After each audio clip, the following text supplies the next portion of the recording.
Welcome to another episode of America in Black and White. Tonight we have a very special guest with us, Dr. Aidin Brown. Let me tell you guys a little bit about Dr. Brown. Dr. Brown is a dynamic, forward-thinking leader with unique academic expertise and practical experience.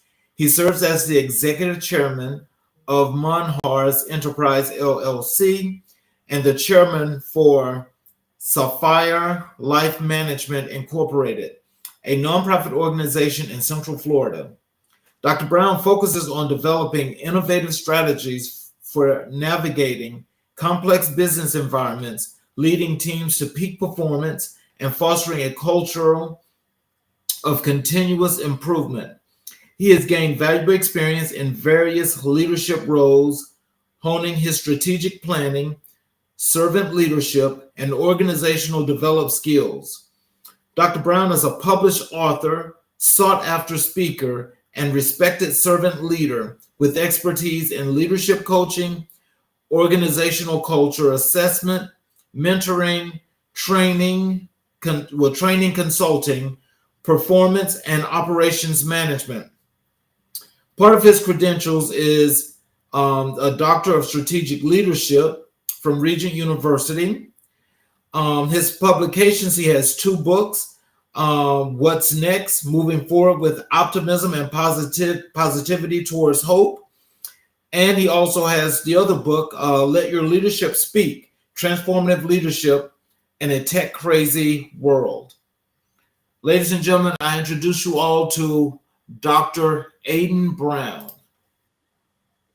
Welcome to the show, Dr. Brown. Thank you for that introduction, Dr. King, and thank you for inviting me, and thank you for having me on your show. I appreciate the invitation. Yes, sir, most definitely. How's everything going with that wonderful bio? Is there anything you'd like to add to that? I think you did justice just now to the introduction. And I'm sure whatever it is that I would want to add as we go along with the program, I will make mention of some of them. But for now, you have done justice to the introduction. Thank you. Well, thank you so very kindly. I appreciate that. Now, I just want to point out some things here because I want you to be able to tell my audience how all this works. Now, I'm looking at this. You're a leadership coach, empowerment coach, speaker, author, philanthropist, consultant, strategist, and a nonprofit leader. How does that work? That's a good one. I must say you have to be the interesting thing to lead it. One of the interesting features to leadership, I must say, is being able to adjust and be flexible. And as a leader, being flexible, you're able to serve in many capacities. And when you are called upon to play a role in different scenarios or called upon to play a role, you have to make sure you are prepared to wear the hat. My upbringing has allowed me to be so versed where I can expand on the different areas of my attributions, and hence I'm able to serve in those different areas. Oh wow! I mean that's excellent. And I just look at the credentials that you've got. It's like, man, do you get the chance to sleep? That's a very good question. A few months ago we were like, I can't wait for this to be over, but yes, there are moments when all of those studies do come with sleepless nights and restless days, but at the end it does pay off. It does carry its reward in the end. But yes, there were rewarding moments when you remember the journey, the prize at the end. So it was worth it. Those Mhm. sleepless journey was worth it. So tell us a little bit about how does leadership coaching and empowerment coaching work? What are they about?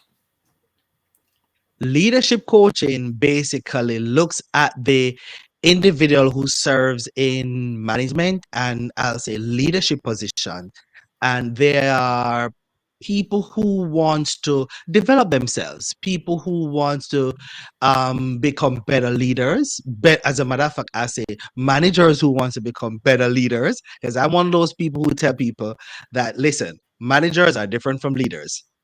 That's my thing.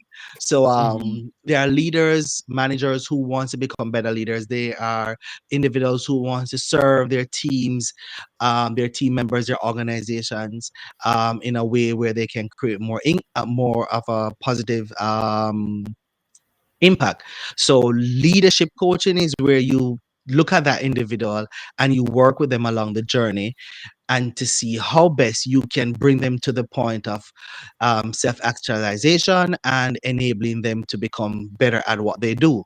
Empowerment Mhm. coaching is when you have those people who are individuals, I would say, that are maybe they're lagging along the way and they need some push, some oomph, some motivation, some drive, and they can't do it alone. And in this world that we're living in, we have those challenging situations that will let us feel less of a person, or we don't feel like we're valued, or we don't feel like we can do it. So as an empowerment coach, you empower these people, and there are strategies that we use to help them along the journey.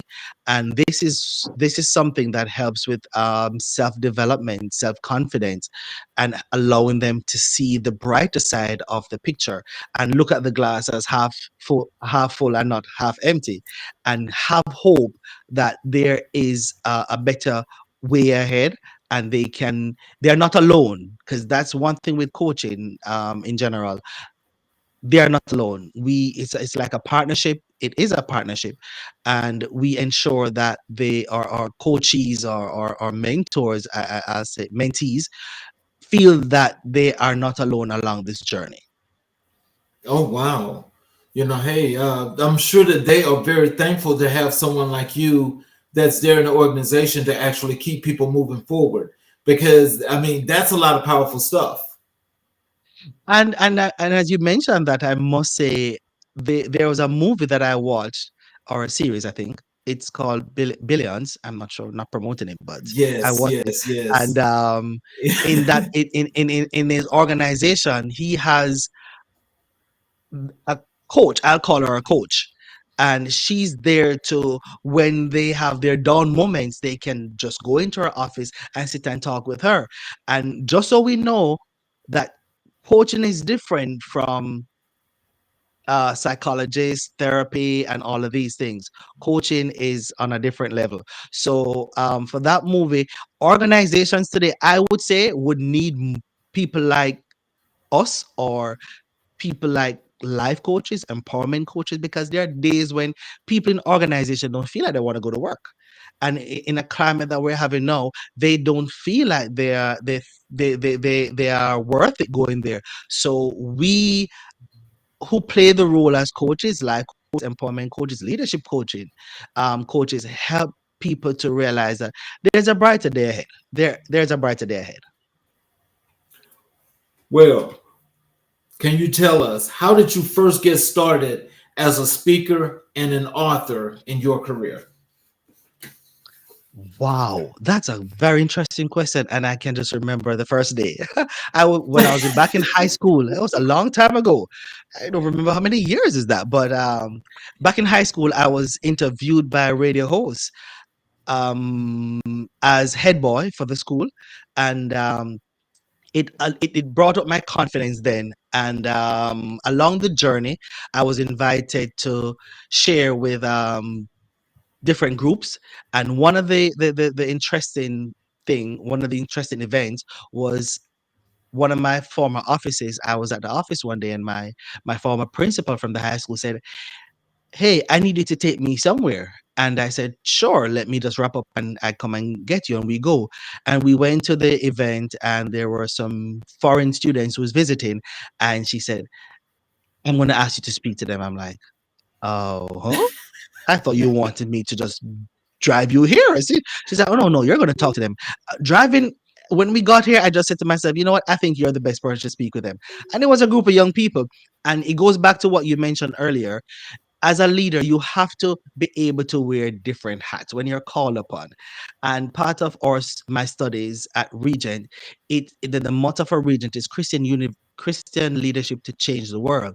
And we have to be able, and we must be able to serve in the capacity that we're called upon. So some of those I can remember from an early age has prepared me for events to, okay, hey, I need you to talk. And also while I was in church, I shared a message. I do Bible studies. I host Sunday morning services. And I remember one of the sermons I preached, I had the glass, um two glasses, with one with clear water and one with dark water. I put something in it to make it dark. And we are talking about what if we have all these things going in our bodies and sin and all of that. So those are things that prepared me for today. And I'm able to, when I'm called upon to serve in those capacities. Wow. So, do you ever have a reflection on those moments where you can look at where you are today, vice when you first started? Yes. And I will say that I would look back and say, oh, wow, those were preparation moments for now. Those were preparation moments for now. Didn't know that this was going to happen, but in life, stuff happens to you and you're not aware of it until later on. You're like, oh wow, this had happened then, so I see now. And it prepares you for what is to come. So yes, I have. Wow. So, what inspired you to delve into the world of philanthropy alongside your speaking and writing? That's a very good question. That's a very good one.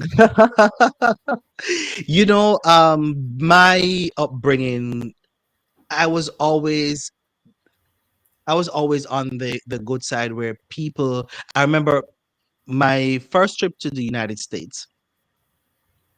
My plane ticket was sponsored by American Airlines to attend a youth conference. I was in high school then. And I remember one of our family friends said, you were born with gold spoon in your mouth. I am at a position where I'm able to use my gifts, talents, and resources. Because when you hear about philanthropical work, you think of, oh, billionaires doing so much things. But it is more than that. Most of the people that I engage with, they are people who sometimes just want somebody to talk to, somebody to listen to them. But the philanthropic venture is volunteering. You can give resources, use your time and energy, resources, whatever is it that you can do to make the world a better place. And for me, I use my resources, my contacts, my finances also, to help in whatever way we can, and how we can impact whatever opportunity to serving, because I see it as a way of serving people when I do this. So this is how I serve and give back. So I've done mentoring. I volunteer as a mentor. We raise funds to help organizations, individuals, and also one of the things that we do through SahFyer Life, we fund students back home that will need assistance to go back to school. And we would host our events or dinner parties or whatever is it, to come together and do this for them. And it gives me great joy to know that where I'm at, I'm able to pull together the resources and the camaraderie of colleagues to contribute and to help out in the best way that I can. Wow. So, tell us a little bit about when you're doing that work. How does that relate to you going back and giving back and doing things in the community? What is it exactly? How does that work? I will say one word: serving. Because what I do, and there's a saying that says, when you do a job that you love, it doesn't feel like you're actually working. And Mhm. my thing is, I will add that I think I'm good at cooking oxtails. So I often say to people, do not I don't want you to come to my funeral to speak about the best oxtails I can cook. I want to leave that impact where someone can say that I was able to impact their lives, impact their community, their family in a way that they themselves can see the difference and continue where they can make the difference as they go along in life. So for me, getting involved, it doesn't. It's not like a job. It's not it's not work. It is more of serving, and I'm happy to serve. I'm happy to help, and I will say, up to today, I got several phone calls about stuff that, hey, can you look into this? How can you do this? How can you do that? But most of the work, I must say, is done through the marketing aspect of Monhars. But SahFyer Life is more so where we give back. We do more. So, can you tell us where is home? Because I heard you mention earlier back home. Where is back home? That is, I'm from Jamaica, but I live in Okay. Florida, so Okay. I'm Jamaican. Okay. Wow. So I'm sure that that means a lot though when you go back to Jamaica and you do some of these things of some of your phil- uh, as I can't say it for some I'm tongue tied right Philanthropic now. work. But when you go back, I'm sure that the reception has got to be warm because that's got to be a good thing for for the people where you live. Interestingly, I must add, I have not been back. I have not been back. But the good thing about partnership is we can, and thanks to COVID too, we can stay where we're at and create that impact that is still needed. And we have a team, and I'm a justice of the peace in Jamaica. And Hmm. I do have friends there who are still justices of the peace, who part of our mission is to engage the community to help as we can. And those are some of the people, along with the church, that I've partnered with through my organizations to help and reach out. So one part of the reason, because of the studies, I've been studying for the last how many years. So now I'm like, okay, let's do this. So most of the speeches that I've done, it's virtually, and I'm like, okay, my team on the ground will deal with that on the ground, but I'll just engage people virtually for now. Okay. Can you share a memorable experience from your journey as a speaker that has had a lasting impact on you? That's an interesting one. That's an interesting one. I would add the most recent one. Last December, I was invited by the Regent MBAA, I think. Yes. I wrote an article on informational leadership, and I was just writing the article. I'm just like, it is just a writing article, which is it's on LinkedIn. And the president for the MBAA, the association, saw it and she read it and she reached out and like, I think you would be the best speaker for our December Christmas networking event. It's like, why? She's like, oh, you wrote an article on informational leadership. And I'm like, I did? And she's like, yes, you were. And I think this would be so good. And I'm like, oh, let me go back and check. So when I look on it, I'm like, oh, this is what I wrote. And now I see why. And that when I went there were colleagues of mine who were in my class who I didn't realize they were there. They attended the thing because networking event because I was there. And one of the thing is, I recently graduated with my from the doctoral program, and before the event, thank you, before the event, the flyer had my name as Dr. Aidin Brown, and I'm like, oh, I can. Oh, so I see what's going on here. I see what's going on here. And I walked into the building. I flew from Florida to Virginia for the event, and the president was so impressed with that. And when I walked into the building on the side there was a notice board and it had the flyer with the information on it. And I'm like, oh, I feel like a president. I feel like the king now. So that that that invitation has left a very good mark with me because it showed that I was able to produce a literature that impacted others on information and leadership, which is very critical today.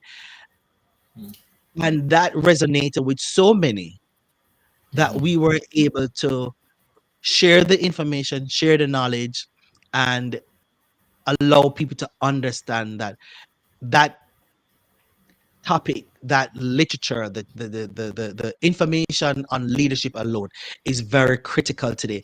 And it goes back to that movie that we mentioned earlier. I won't call the name again, but that movie that we mentioned earlier. If you realize the top person, he used information, he leveraged information to do most of what he got done. And it shows you Mm. how important leadership is when it comes on to leveraging information and how we're going to use it, especially in today's society. So that invitation to that event made a good impression on me up to today. And I'm like, yes, I see where and it goes back to what I said earlier too. You have to be prepared to serve in whatever capacity you're called upon. Because I've never written down informational leadership till then, but I had to speak on it as well. Okay. Well, but I think when you talk about transformational leadership, does transformational leadership, in accordance to the standards and how you operate within your organization, is that basically about the people just growing and growing with the company where they're moving into new positions, or is it something different? Transformational leadership works for the individual and the organization. Mhm. More so for the individual, we want to ensure that one, for the leader and their team, because transformation is about how we bring about change, how we improve systems, how we improve policies, how people improve on their work life. And once you're able to understand transformation and accept it as a leader, then it is you're able to use information to bring about the change that you need within the organization, because transformational leadership is about change. It's about how you can transform the organization and the people.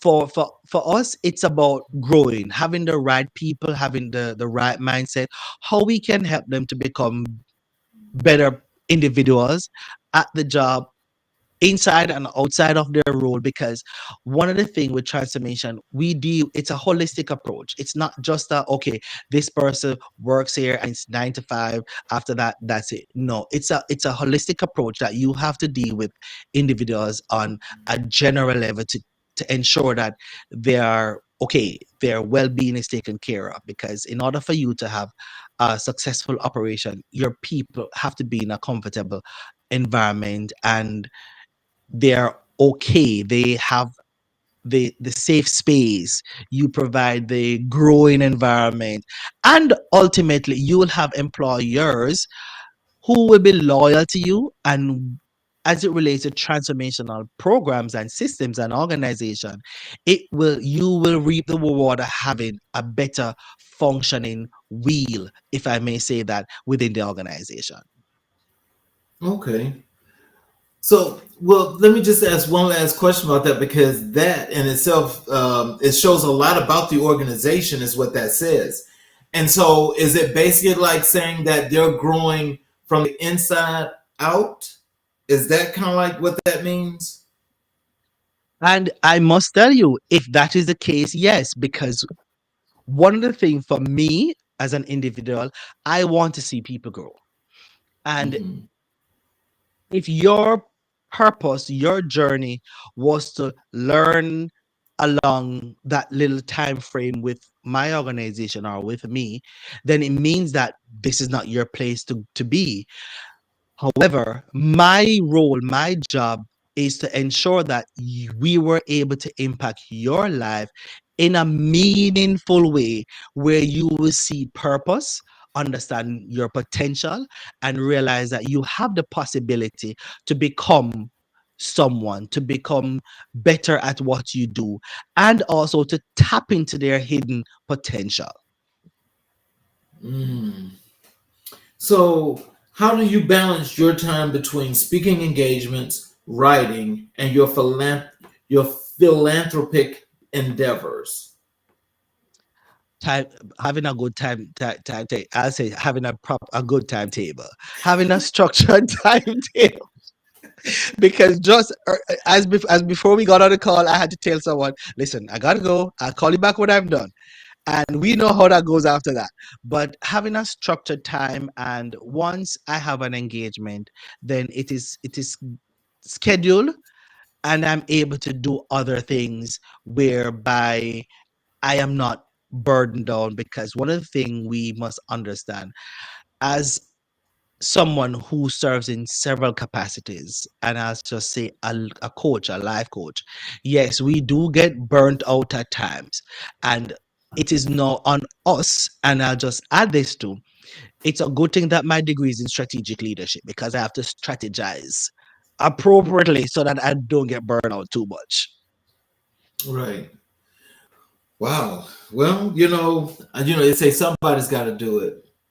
Yeah. And I think that you're probably the best person to handle it, because would you say that you're like a really great organized person that deals well with time management? Yes, yes. That's a critical thing for leadership. And it does help, because when you are able to diarize and schedule and put those events in order, it helps you to not to be burdened down, helps you not to lose focus, and it shows that you are responsible, because leadership is all about being responsible. And we cannot go on the stage looking, and if I may use this word, pop down, as we would say in Jamaica. We don't want to look pop down. You have to ensure that you have adequate rest, you take time out for yourself, and also have time to spend with your family, because that is another critical thing for leadership.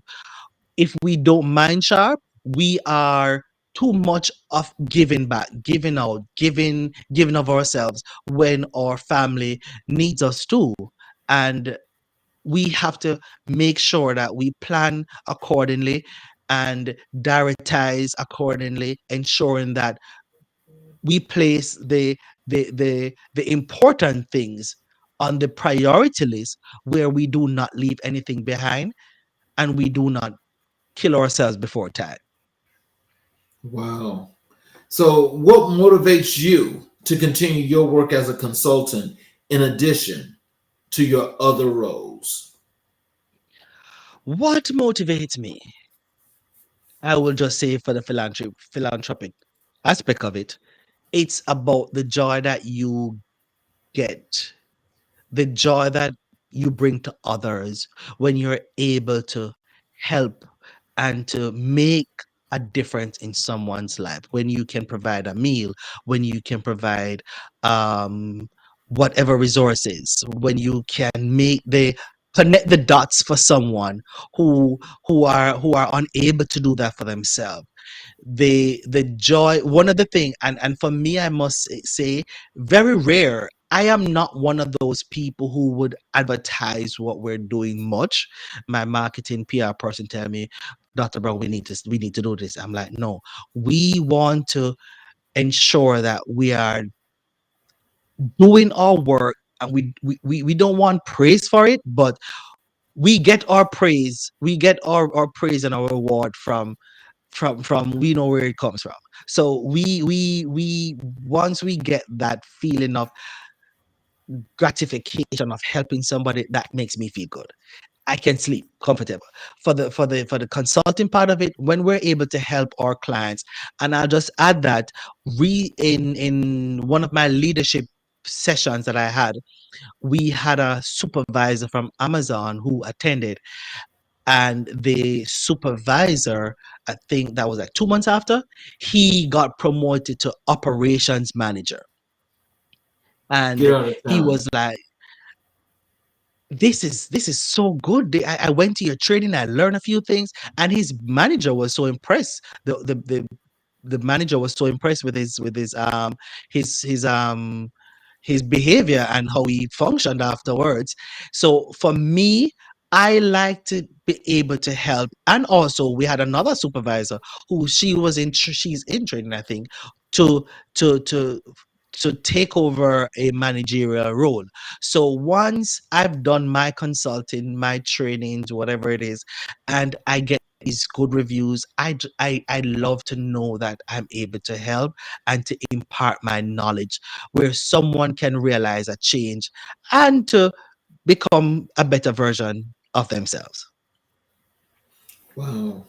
So, how do you approach consulting work differently compared to your speaking and writing projects? Consulting based on the requirements or the nature of the consulting, it allows me to create the roadmap for that project, for that assignment. And if it's a leadership consulting, whether it's a leadership training and I'm doing the consulting there, training consulting, or it's a organizational culture assessment, or it's a um teams code consulting, or teams consulting, then it all depends on what area of consulting I'm taking on, and it requires a different approach. The speaking and writing and authorship function, it is more of setting the time aside to do these things. So if I'm called upon to speak, then once I have the availability, then I'll make myself available and we will share it from there. The writing, it takes a quiet moment, quiet time. You step away from the busyness and the noise, and you have yourself a cup of tea or a cup of coffee, and just lock yourself away with your pen and your book. One of the things also for me is by having a pen and a notebook with me at all times. Even if I'm traveling, I'm on the plane and I'm writing down stuff, because this is where the thoughts come from when I'm all alone with myself. So that I'm able to take on those different areas in different ways, and it's all about strategizing. How am I going to have a strategy to deal with all of this? Okay.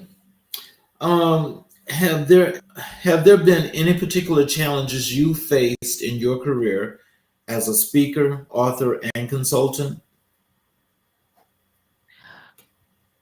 Challenges, yes, there are. I have encountered challenges, and one of the things for me is I'm able to use challenges as an opportunity for growth. The few times when we do schedule our trainings, we would have we would not have many people who would support it. We would have issues of improper, well, not improper planning, but there's something that we left out of the planning process. There are times when we have to go back to the drawing board at the last minute.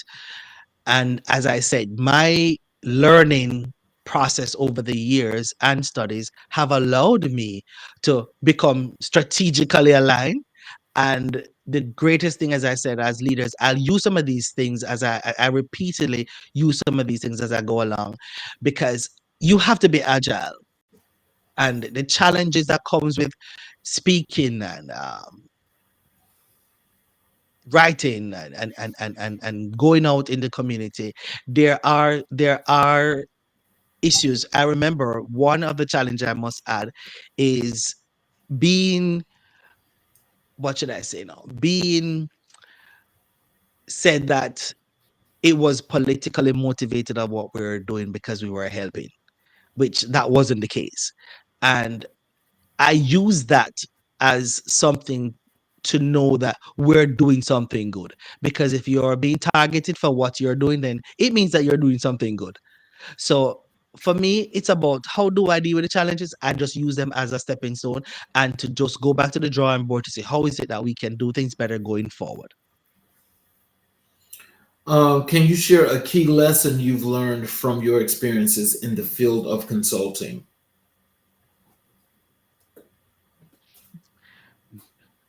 Make sure that you know your client and what your client is asking for. Because one of the things with consulting is clarity. We have to ensure that both yourself, the consultant and the client, we're on the same page. And it is about having clarity, having understanding, and ensuring that we can agree and disagree on certain things or on everything. But as a consultant, your job is to ensure that you guide, aid, and support the mission, the vision of your clients. And as it goes along um, the leadership pipeline, my role is to ensure or to help our leaders become better at what they do. Mhm. So, in this first group of questions here that we've asked, if you had to do a summation of what our audience should take from that, what would that be? Offering oneself a service requires you to wear many hats and be able to function in a capacity as a leader where you can bring about change for others, you can impact those around you, and you can ensure that you yourself is being challenged at the same time. So offering yourself a service is one thing that I would say, serving others in different capacities, because as CEO for Monhars Enterprise and for the chairman for SahFyer Life, it is about, okay, how am I serving my people? How am I helping them to become a better version of themselves? How is it that I can serve them? It's not like giving out orders. It's not only giving out instructions, but how can you serve them? And not many CEOs ask that question, because one of the things is that if I'm on the floor, I will ask, how can I help you? How can I make your job easier? And that's what our role as leaders are. So it's all about offering oneself a service and wearing the many hats where we can impact others around us. Yes, sir. So, how do you see the intersection of speaking, writing, philanthropy, and consulting in your overall career trajectory? That's an interesting one because they all cross. They all have that have some somewhere in the triangle, the dynamics there, the circle there at the crossroads. Because in order for you to be able to speak, you have to have something to talk about. You have to have that experience.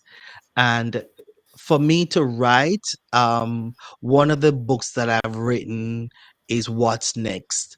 That is from the mentoring leadership side of me, where a lot of people that I've spoken to, and even my own journey, they have come to a point where, okay, you're doing your studies, you are living your life, you are working, you are planning your future, and all of a sudden these things happen. Death strike, accident happens, financial crisis happens. What do you do next? Are we going to just throw up our hands in the air? No, we have to be positive, or else we're going to go cuckoo, or we're going to lose our mind. We have to ensure that we have these people around us to support us, also to empower us and to to strengthen us and encourage us as we go along. So having experience to write to will allow you to now speak on some of these things that you have written or what you have learned in your experience, and to serving, and I'll just say serving for the latter part is, if you're able to write and speak, it allows you to, how can you serve others by speaking, by writing. And when you write a book, when I write a book, or I produce these books, all right, I am now saying to myself, how can I serve the person who's going to read it? What change can I bring? What impact can I leave? So Mhm. all of that comes together at the crossroads. It now puts everything. It strengthens each other, because now you're speaking from experience, you're writing from experience, and all of that now helps you to serve in the capacity of speaking, of a speaker or an author.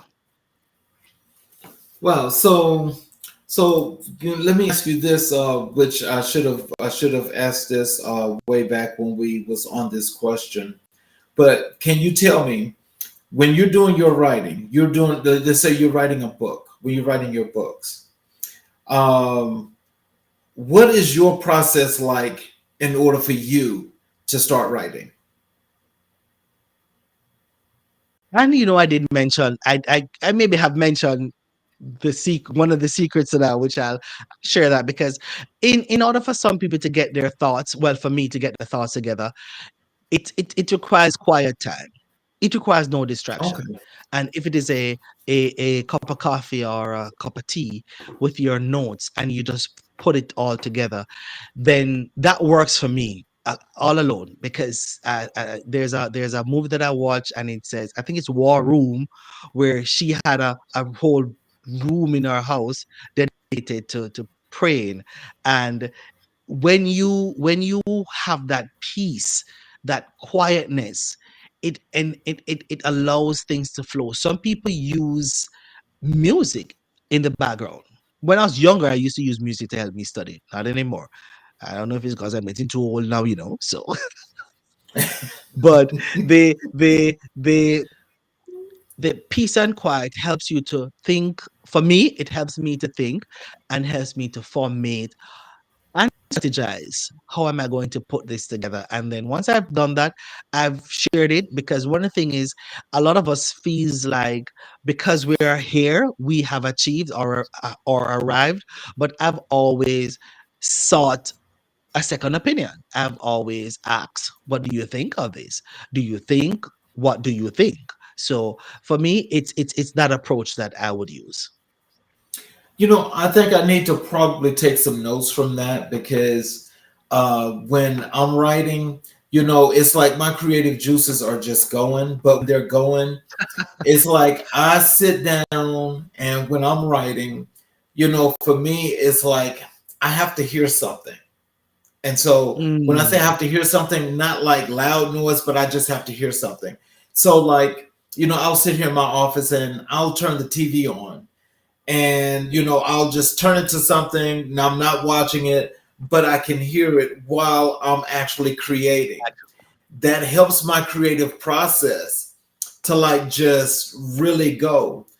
And so it's like after I get through, maybe if I've done like maybe 2 or 3 chapters, then it's like my creative juices say, okay, it's time to stop. And so I've tried to force it, but it just doesn't work. And that's why I said, some people will listen the loud music, the slow music, the soft music. Sometimes it's like when I go to the doctor's office, they would have this refreshing m- music playing in the background, Yeah. like the water running in the river and all of that. These are things that help. I remember last December, when I participated at the Regent Roundtable, School of Business and Leadership Roundtable. I invited one of my colleagues to co-present with me. And when I was doing all the writing, she was like, "This is actually a book. You can write a book with this." But for me, once I start to get into it, oh yeah, I will get into it. I will get, yeah. Right. So once I'm alone and away, I can do much more when I'm able to, when I'm by myself and in that quiet time. I'm gonna have to take notes of that because I mean, if I can use that process, hell, I may be able to write a book in a day. You And know, the that's quietness. not impossible. It's not impossible. Wow. What advice would you give to aspiring speakers who are looking to make an impact in their field? Be true to yourself, be you, and speak from the heart. Speak from the heart. Because once you be true to yourself and you speak from the heart, it helps you to connect with your audience. It helps you to reach them in a way where you would never imagine, because once we engage from our heart, it allows us to be open and share the the platform where people can connect with you and with what you are saying. And Mm. never forget this one. Always just continue to learn. Continue to learn, and we are never too old or never too young to learn. Continue to learn, because one of the thing I often say is, once you have that information, you're more able to serve others, you're more able to share, because and when you have factual information, you're able to speak freely, giving giving the audience or your people, giving them that assurance as to what you are about and what you are saying. So when and just using and just thinking about what you just said, um, is it that the importance of this whole thing is so they know exactly where you're coming from, which is basically a description of your character and who you are, or is it just your everyday person that you want people to see? Well, it depends on what you're speaking on, because for me, most of the speaking is motivational or informational, right? But it depends on what you're speaking on. If it's motivational, then you have to be you, be authentic, and have that information. If and have that information that you need to connect with your audience. If it's informational purposes, then the factual consideration have to come into the picture, because then you want to have your speaking engagements have that foundation of credibility, and people can connect with you with what you're saying. So it depends on the level of speaking. It allows you to whether it's on a personal level, because yes, there are times, if it's informational, you're gonna have personal experience that you can share. If it's on a motivational level, then we as an individual have been through so much stuff that we can share some of our own personal stuff to motivate others and to empower others, because one of the thing with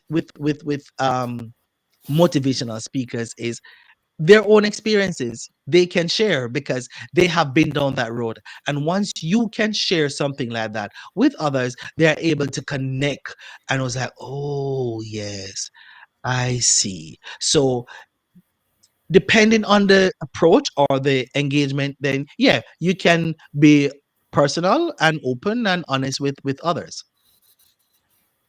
Mm. How do you choose the topics for your speaking engagements and writing projects?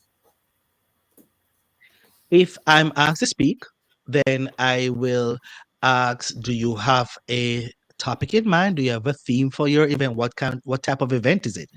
If it's for informational, then just like one that I can remember, as I said in December, that is one that stands out with me.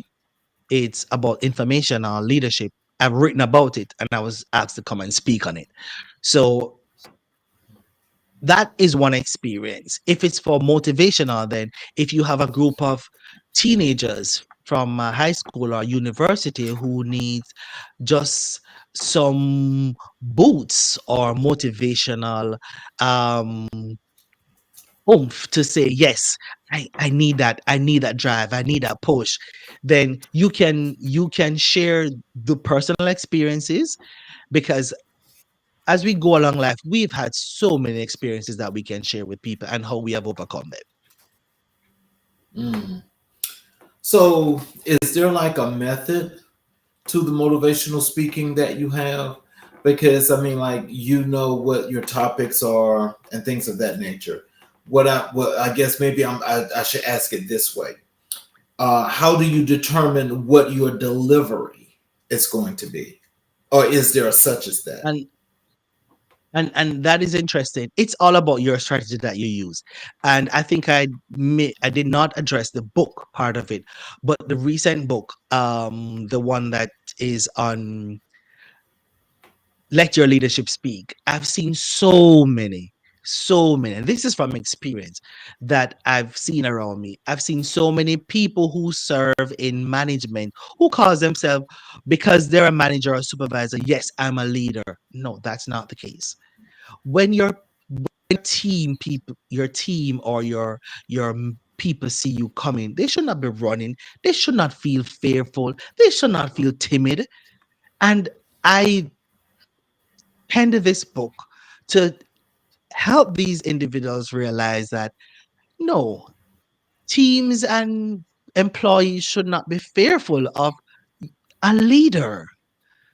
They should feel like they are a part of the system. They should feel valued. They should feel welcome. Once you have once you understand your leadership, you are able now to impart that level of respect, that level of camaraderie, build harmony, build loyalty with people, with your team, where your leadership should speak for itself.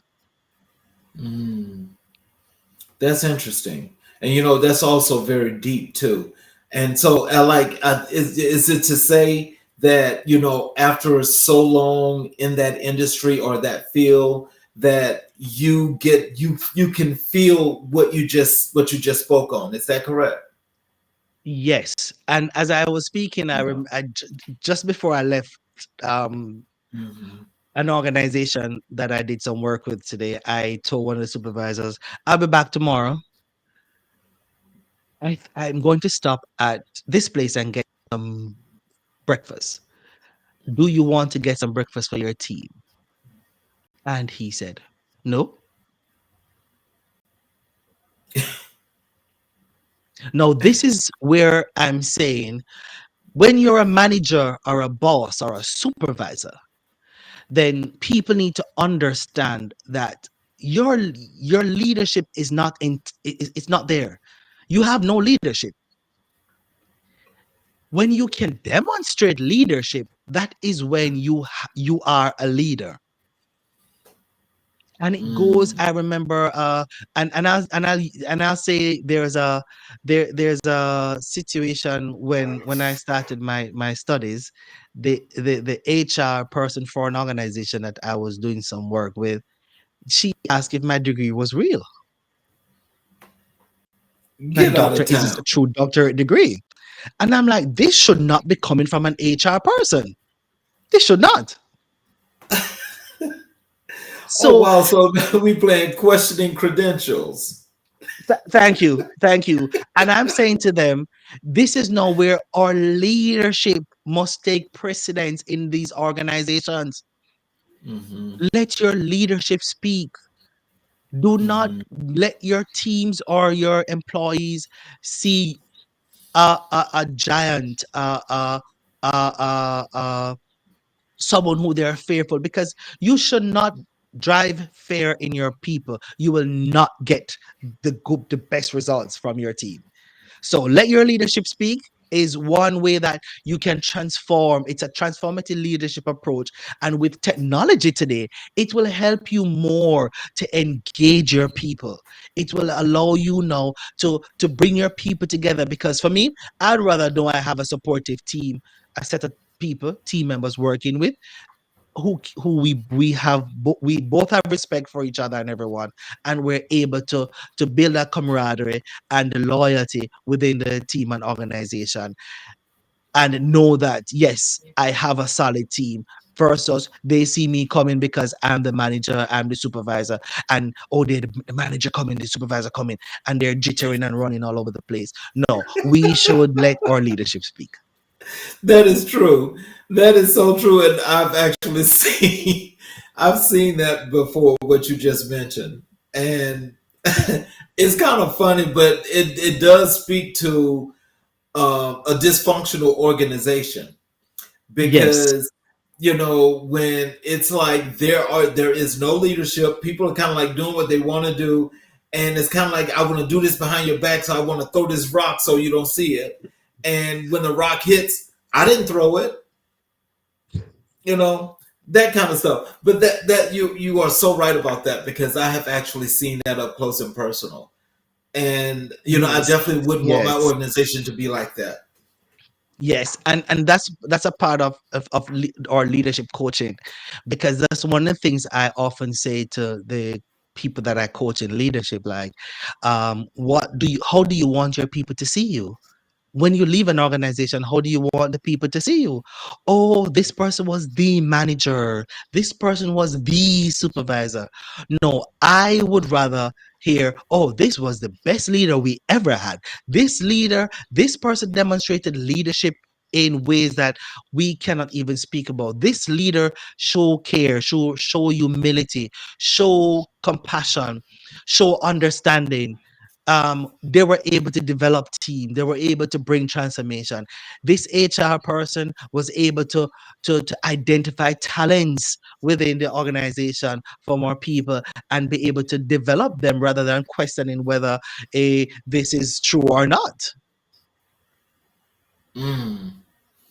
Now, that's something I think I hope everybody's getting what you just said, because that means a whole lot. It really Yes, does.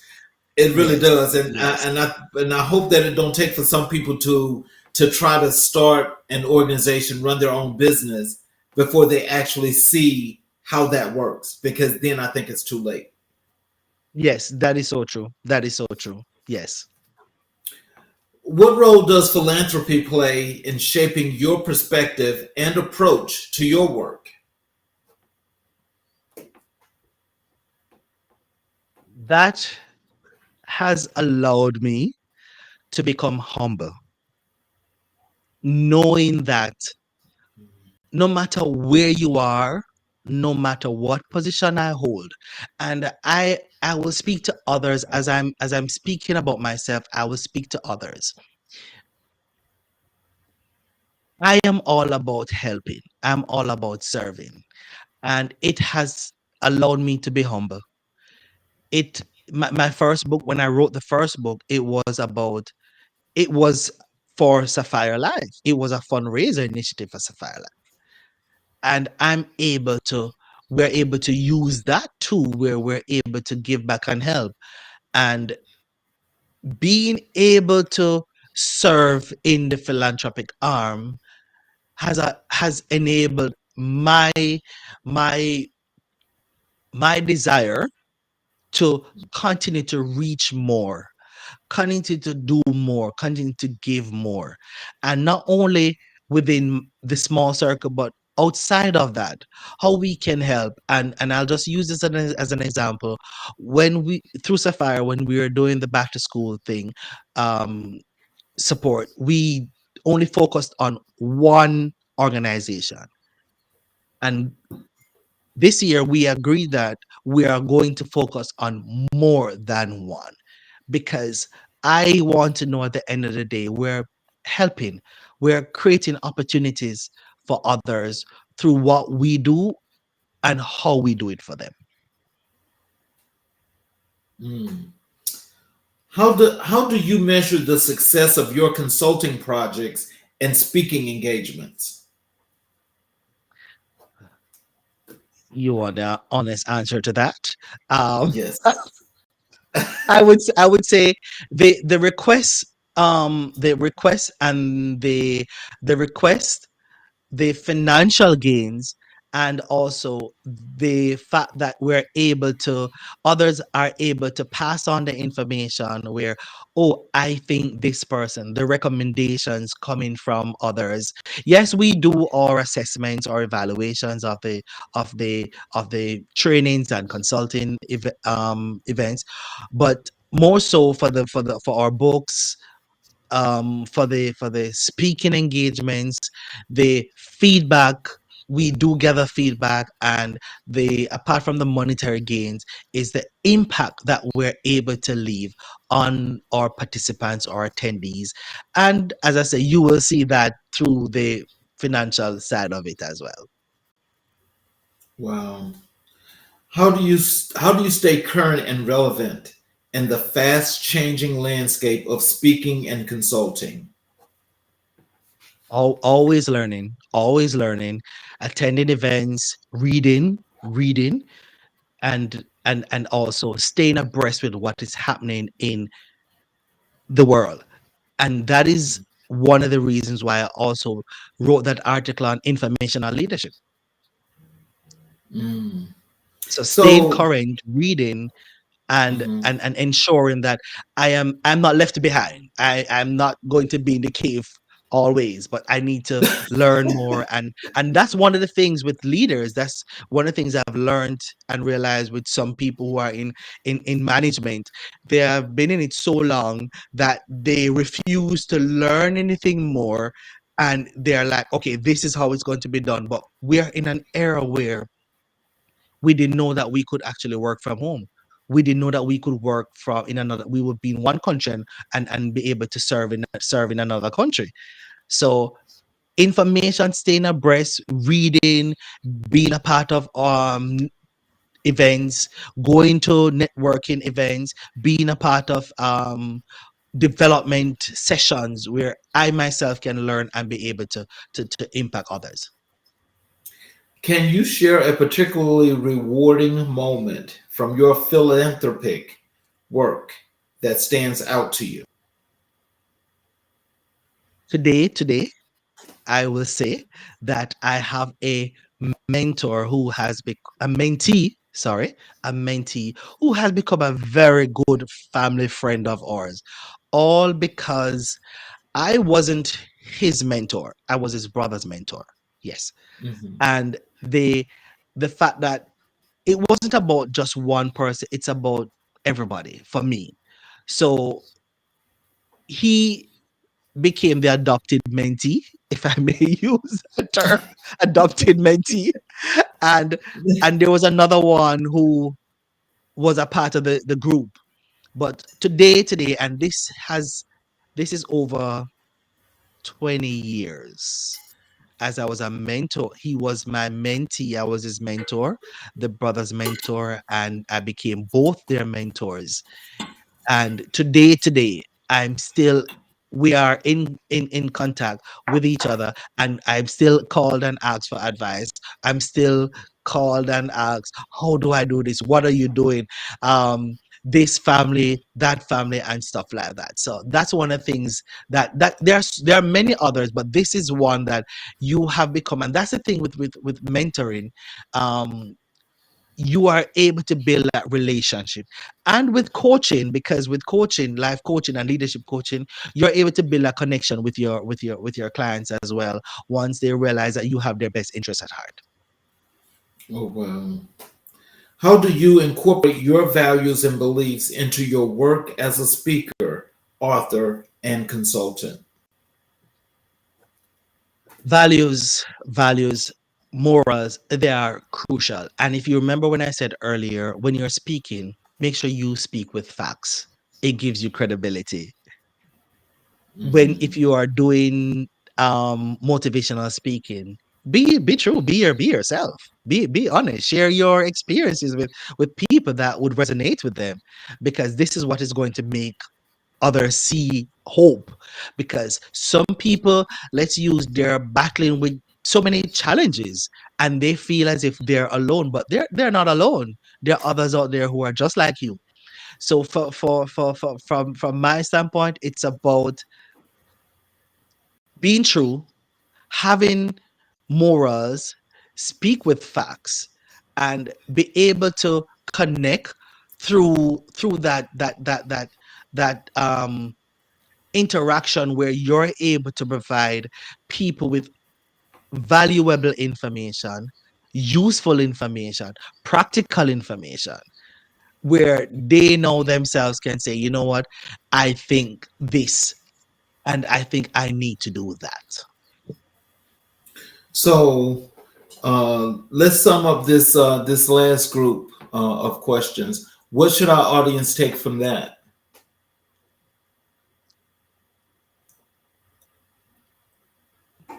When you speak, when you're a speaker, or when you speak,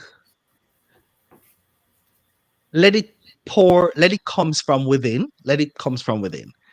And when you do that, you are able to demonstrate your level of authenticity, your level of understanding, and your level of connection between you and your audience. When you speak, it will give you the experience that you need to write it. And when you write, it gives you the experience that you need to speak. And as you do all of that, you can serve others through, whether it's volunteering, whether it's giving back $1 million, or whether it's giving donations. Because I remember, as I thought about it now, back in high school, I remember I was able, through my uncle who passed away, was able to donate computers to my high school while I was in school. So from that has been a part of me from days gone by. So I want to continue that, as someone said, paid forward, paid forward. Yes, sir. Yes, sir. That's what you do. You pay it forward, because those that don't pay it forward and they think that they're so far ahead, it's just like the Yes. turtle. We pass you. Yes. That's not a You are good so feeling. right. That's You not a are good so right. feeling. You are so right. You are so right. So I say paid forward. Yes, sir. So, what inspired you to start your consulting practice, and how has it evolved over time?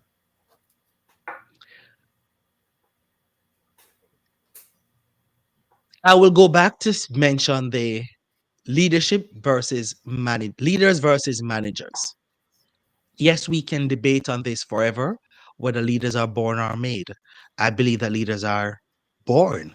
You can try to make someone a leader, but once you have the genuine, this is my opinion, once you have those genuine attributes of what makes you a leader from birth till whenever, then you are a leader. But if you have to go to leadership development workshops, leadership, which nothing is wrong with that, but if you have to learn these things, then it's not gonna work. So for me, I've seen I've seen so many poor leadership that I wanted to learn more, help others to become better leaders.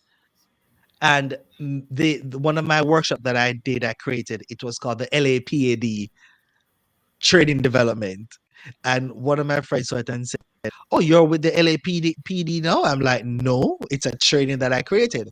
And it's about leadership application, practices, approaches, and diplomacy." Mm, Because the last part of the word right there, the term right there, the diplomacy, a lot of leaders or managers, they lack the diplomatic approach. They mhm, lack the aura of demonstrating their leadership.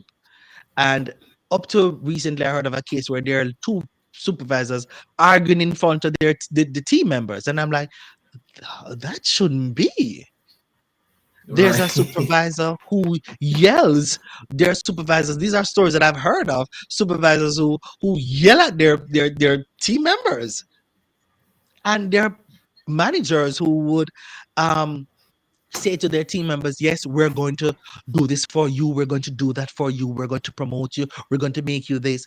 And then by the time the person reach outside, they're calling them, hey, um, are you gone? Or when the person comes back in the next day, they're gonna be like, oh, we're not gonna do this now. We're gonna hold off on it. Or yeah, I think we need to consult with HR. So it's how leaders, these managers actually behave that causes me to want to, hey, this is how we do this.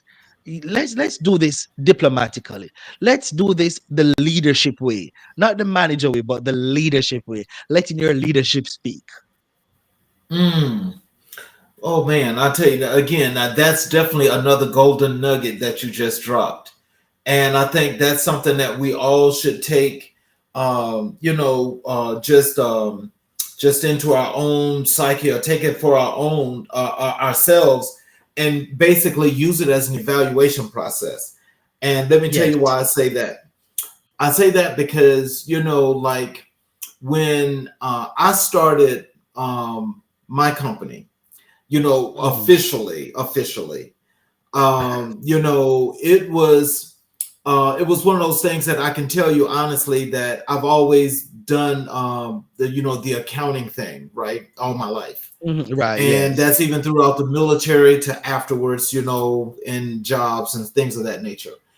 My thing is that, and having the thought process, of wanting to start my own business, let me just tell you, and just knowing what I knew from the field is what Mhm. I took out there and said, this is what I'm going to do. To I do. quickly found out that because there was no structure, I didn't have everything done correctly, but I was able to survive. And so, in knowing Mhm. that I was able to survive, I realized one thing: I've got to go back to the drawing board because Yes. there was no real structure. And so, in knowing that I Mhm. need to have some real structure, I was able to go back and I was able to implement that, even though it was a slower process than I thought it would be, than it should have been, shall I say? But I'm still learning that, hey, I've got to wade through this water because I'm playing the long game. And so, if Mhm. I'm playing the Yes. long game, I don't want to rush this, but I definitely know it's something that I need. And so I think a Yes. lot of times, a lot of us get to the point where we're too proud to do that. And when we get too Listen. proud, we feel miserably. Yes. Yes. And that's one of the things. I'm glad you mentioned that too, because I often say that leadership is, I'll go to leadership because this is something that's working on me. Leadership is not an arrived at moment, and a lot of people who serve in management, and whether you own your own company, or you're the CEO for a company, or the manager supervisor, it's not an arrived at moment. They're always going to be a part of the journey where we have to go back to the drawing board. There's always gonna be a part of the journey where we have to get advice, we have to seek support, we have to seek a mentor or a coach, because we can't do it alone. And we might think that we know it all. We don't know it all. I had to confess Right. to our accountant yesterday, our treasurer, for a board, that my first business venture wasn't successful. It's a learning process. It was a learning process for me, but I've learned not to do certain things going forward.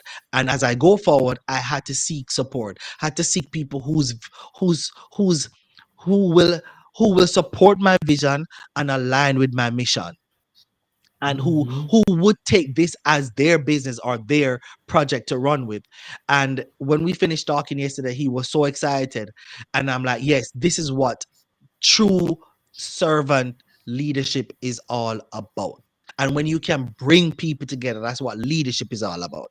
So for people who believe that, yes, I have my own business, or I have arrived at, no, no, we have to take a step back. And one of the things I will encourage business owners, small business owners, and big business owners, always, always make sure that you don't see yourself as arrived at, or I am the person, so I know it all. No, and we're never too late to learn. That is so true. How do you approach networking and building relationships within the speaking and consulting industry? Well, that's a good one too, because I make sure I have my business cards. I make sure I have my promotional stuff. And one of the thing is, when I go to speak, I'll have my books. Or if I'm invited to speak, I'm like, hey, can I bring my books? Can I have this? Can I have this? Can I have a table set up? And this is one of the things that I do, where we have our table set up where with our informational table basically, and my books are out on the table for sale and stuff like that. um Business cards, they or QR code or banners and stuff like that, they're all up and ready to provide people with information. Because once you get your name out there, people will want to know how to connect with you, how to reach out to you. And I try to make sure that I have my information readily available to the audience. Mm.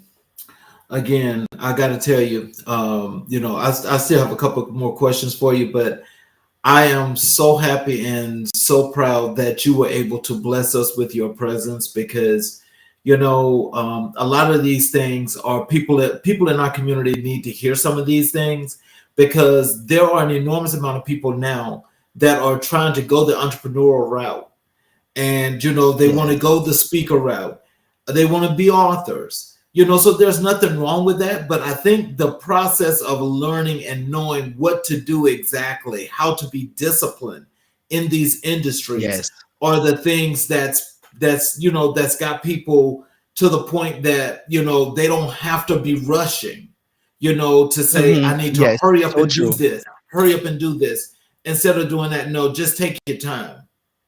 Take your time. Yes. It's the race is not for the swift, but they that endure to the end. What are some common misconceptions people have about the work of speakers, authors, and consultants? I'm sorry, could you repeat that? What are some common misconceptions people have about the work of speakers, authors, and consultants? That's a good one. Oh, they have an easy life. They get to travel. They get to see this. They get to see that. Oh no, it sometimes take uh hopping from one plane to the next, delayed Mhm. flights, technical difficulties. The one if as a matter of fact, just a few weeks ago, I was guest lecturer for a university, and we were doing something with my computer a few weeks ago, and I decided to use that computer to do the guest lecture from. And we found out that the camera wasn't working. They couldn't see my camera, and I'm like, oh my lord, this is not happening in the middle of this. So I had to use my phone to do the recording on, so they can see me while I present from my computer. So people might think it's a bed of roses. No, no, it's not. It requires hard work, dedication. It requires you to do some research, because when you're going to speak, you can't just get up and speak like that. For me, the motivational side of it, the empowerment side of it, yes, it's kind of easy because it's all about motivating and empowering people. But when you have a topic to speak on, then it requires to do your research, and it's going to require you to stay up some like nights. It's going to require you to do some stuff that you need to get done in order to make your presentation well.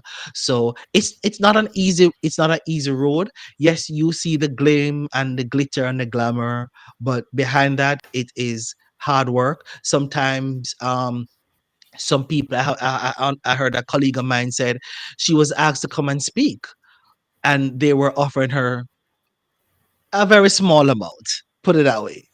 And Mm-hmm. I was like, she called me and she was like, "What do you think about this?" And I'm like, I would not take it.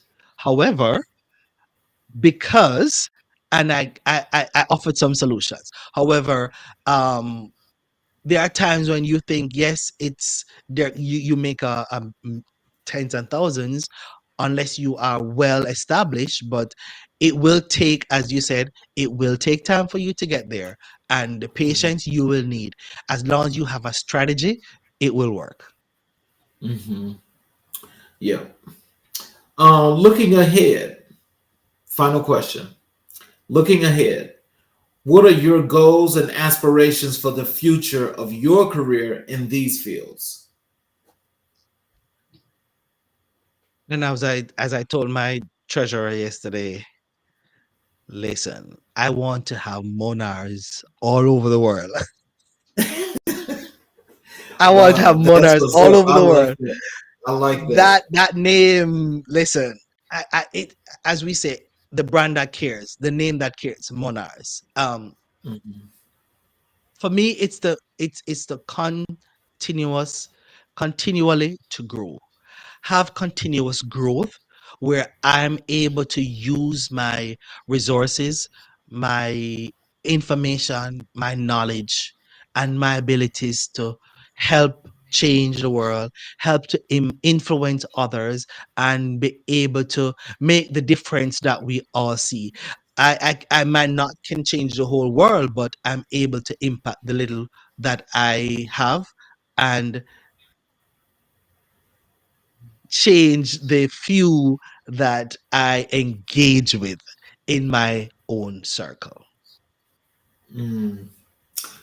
So, in conclusion, what for this wonderful interview and all of these good this drop of knowledge that you've left, what would you like to tell our audience in closing, including if they needed to contact you, how they could contact you? Thank you. And before I answer that, hopefully I don't forget that Sir King, I want to say I want to leave this with those who are listening and those who might be thinking about business or being reluctant about life. Chase your dreams. We have 24 hours in a day. We have the potential.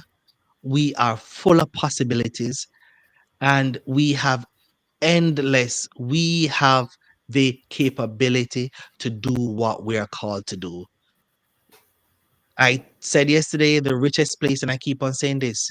Where do you think the richest place on the earth is? One person said, in the bank. I'm like, no, it's a cemetery because all of those potentials, all of those ideas, all of those thoughts, all of those business plans, all of those, I should have done this, I should have done that. It's all gone. It's all gone. And Mm, if